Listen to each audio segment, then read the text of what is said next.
Assalamualaikum warahmatullahi wabarakatuh. In this video, our group will present about working principle of refrigerator. Our group members are Faiz Rizwan bin Khairul and Muhammad Shukri Muhammad Suib. We are from class RAS 2453A and our lecturer's name is Madam Nur Hafiza binti Uyub. The table of content of this video is about introduction of working principle of refrigerator and the working principle of refrigerator, and also the conclusion of the working principle of refrigerator.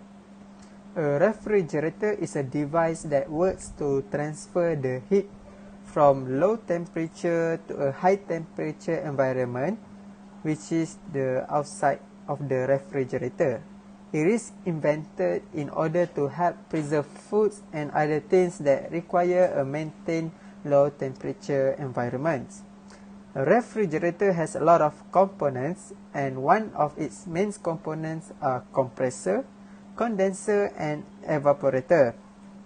A refrigerator operates on a cycle which requires a work input.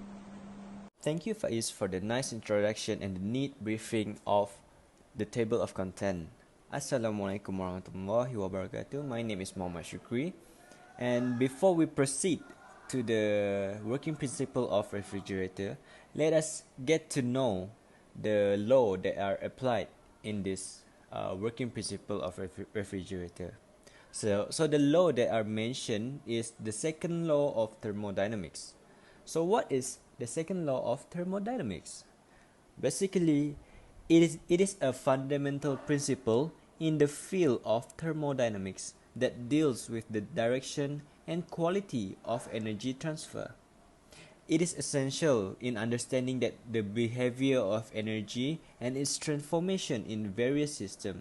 The second law of thermodynamics can be stated in several forms, but one common statement is the total entropy of an isolated system can never decrease over time and is constant if and only if all processes are reversible.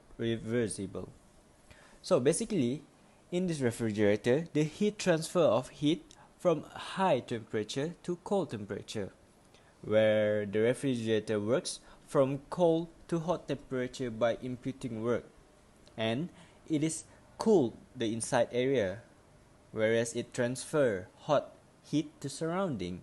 So let me explain more detail about this process. So the first process is the work is applied, which compresses a coolant and raises its temperature above that of the surrounding space. The second process is the temperature of the coolant is lowered when the heat is transferred from it to the surrounding air. The third process is when the coolant expands, it cools to below the refrigerator internal temperature. And the last process is the heat is transferred from the refrigerator to the coolant, lowering the internal temperatures. The diagram shows the cycle of the refrigeration cycle.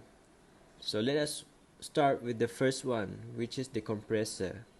The compressor works as the W net, where in the other word, it is the required input.